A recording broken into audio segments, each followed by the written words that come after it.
Brought to you by Tiger Beeford.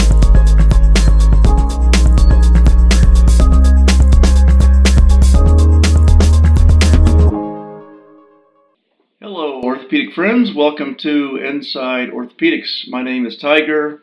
I'm an orthopedic industry insider and retained recruiter for early stage orthopedic companies. Thanks for listening. This is episode number 22, titled 6 Hiring Mistakes That Can Kill an Orthopedic Startup. This one is for those who are building a new orthopedics company, and I want to help you avoid some of the costly and potentially fatal hiring mistakes that I've seen. So let's jump in.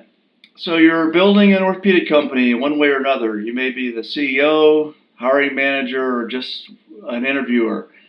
Regardless, you have a voice in who gets into the company. The first 5 to 10 people that you hire in a startup will either set your company up for success or actually break your company. Each person you add is a key building block to the foundation. You need to be generous with equity in the early days, keep the company flat, be quick to fire if somebody doesn't work out, but most of all, avoid hiring mistakes. Once you reach 20, 30, 40 employees, the recruiting process is really out of the hands of leadership. The first hires will now be in charge of the recruiting and hiring. If you hire poorly at the start, then you will create a weak link in your company's recruiting DNA forever. I've seen orthopedic startups make these 6 specific hiring mistakes that I'd like to share with you. Here we go. Hiring mistake number 1, settling for a B player.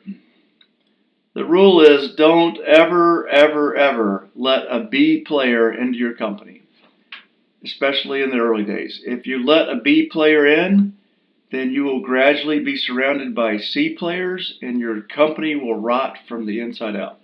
I've seen it happen. The old axiom is true.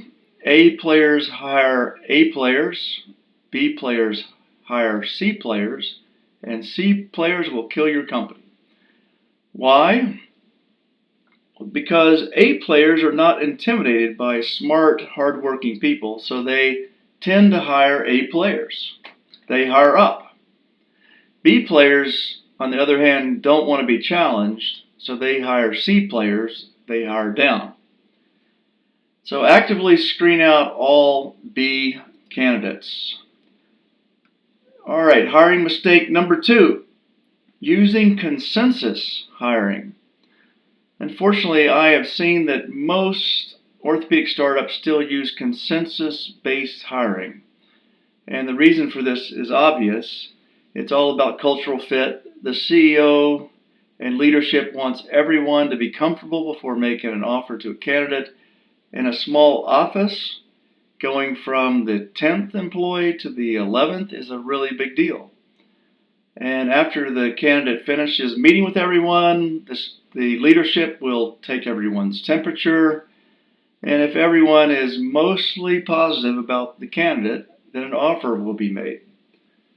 This hiring by consensus process is dangerous because the group can accidentally hire someone that is really lukewarm, and no single employee is responsible for making the mistake. It's groupthink at its worst. This is called consensus-based hiring. We've all seen it. I recommend a better system. It's called champion-challenger hiring. In a champion-challenger system, any one employee can stand up and champion the candidate and recommend making the offer. They must feel strong enough to stake their reputation on the individual. The only check and balance in this system is that any other employee can also veto the offer. This is the challenger part of the name. So try it. I promise you that the champion challenger system will deliver more A players to your company than the consensus hiring.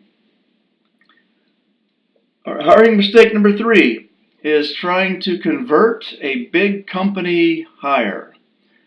I've seen startups hire individuals who are just not really wired for work in a startup. I talk with startup CEOs each week, and they usually say things like, I don't want anyone who's been brainwashed at Stryker or Zimmer for years. And they're really good people at Stryker and Zimmer, obviously. But what they're really saying is they fear hiring an individual who isn't cut out for a startup life, even though these individuals are smart, driven, and capable. Many big company people have done well in a big environment, but then again, they have had far-reaching resources to lean on. Without knowing it, these individuals have become institutionalized. You may have read my Frog article to learn why good people gradually get stuck in big orthopedic companies. So sometimes leadership tries to make an exception, and they fall in love with a big company candidate from Stryker or Zimmer. They take a chance on bringing them in and teaching them the startup way. Rarely does this work out, unless the candidate has an innate entrepreneurial spirit that you will find sprinkled in their resume, in their past, back in school or moonlighting business activities. A good rule of thumb is to stay away from big company lifers in a startup, kind of period. Okay, hiring mistake number 4 is, this is simple, hiring attitude last. So often startups get fixated on skills, past accomplishments, pedigree of the candidate, and overlook their attitude. Check the candidate's attitude. In startups, an employee may sometimes work 16 hours a day, 7 days a week. If the employee doesn't have the right attitude, they will not survive. Nothing beats attitude. Hire based on attitude first. Okay, number 5, hiring mistake number 5, hiring before understanding motivations. If you don't understand an individual's motivations for joining a startup, then you may get stung later on. I've seen individuals who joined for the initial euphoria with expectations of fat bonuses, a chance for rewarding creative work, maybe a magical IPO in the first year, and then when it didn't happen, they left. And this is a problem. This attrition is devastating to a startup. The employee is part of a cohesive team, and at the critical hour when he or she leaves, it does more damage than you can imagine. It affects the morale and spirit of those who stay, and this morale problem can stay for weeks or months to bounce back from. And all this because you hired a person whose motivations were not in sync with the company's plans and culture. So, figure out what is motivating the individual to join your company before making the offer. And finally, hiring mistake number 6 is force-fitting into a budget.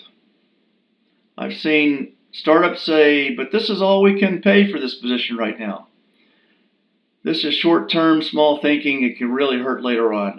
I understand that most startups are bootstrapped and have to watch their cash very closely, and most run in the red. The mistake here is to evaluate only those candidates who fit within the given budget while screening out the best candidates with the true skills and accomplishments.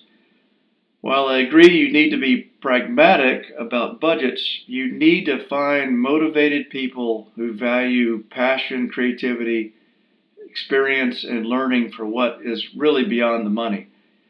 There's no purpose in winning the battle and losing the war. So my advice is to delay the hire until you can pay for the rock star that you want. So that's it. Those are the 6 things to look out for hiring in a startup. I hope that these pitfalls are helpful to you. As always, don't forget to subscribe. Think Tiger Buford for your next key hire. Keep innovating, my friends.